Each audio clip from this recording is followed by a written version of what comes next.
Hello bachcho, so let's see the question. A maximum current point 0.5 milliampere can be passed through a galvanometer of resistance 20 ohm. The resistance to be connected in series to convert it into a voltmeter of range 0 to 5 volt is. Your first option says the 980 ohm, second option says 9980 ohm, third option says 990 ohm, and your fourth option says 9990 ohm. So for this question, we must say that maximum current of 0.5 milliampere can be passed to the galvanometer. So the current which is passing to the galvanometer is of 0.5 into 10 raised to power minus 3 ampere. The resistance of the galvanometer is given as 20 ohm. The resistance to be connected in series to convert it into the voltmeter. अब मैं इसको volt meter में convert करना चाहता हूं जिससे कि इसकी रीडिंग जो हो वो 5 वोल्ट की होनी चाहिए, मैक्सिमम रीडिंग इसकी 5 वोल्ट तक होनी चाहिए.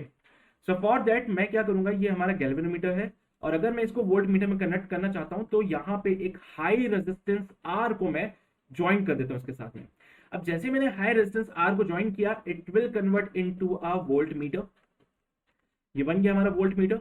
And for this we must say कि इसका जो मैक्सिमम वैल्यू रीड करने का है वो है 5 volt. So for that we can use the Ohm's law, V is equal to I into G plus R, क्योंकि यहाँ पे देखिए G और R दोनों सीरीज में है and for the series combination इनका R इक्वलेंट जो मैंने फाइंड किया वो G प्लस R बनता है, right. So V equal to I R के कॉन्सेप्ट से 5 is equal to 0.5 into 10 is to power minus 3 into 20 plus R. तो इसको सॉल्व करते हैं, यहाँ पे 10 और ये कैंसिल आउट हो जाएगा. So 20 plus R can be written as 10 upon 10 की पावर माइनस का 3, यानी कि बन जाएगा 10 की पावर 4. ओके, सो R का जो वैल्यू मिलता है, let's solve this on the next page. 20 plus R is equal to 10 की पावर 4. 10 की पावर 4 को लिख सकता हूं मैं 10,000. The R comes out be 10,000 minus 20. Solve this, minus 20, so तो 0 हो गया, 899. so the value of R comes out be 9980 ohm.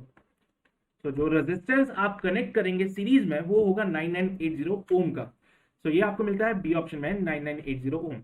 so I hope you got the concept of this question. All the very best.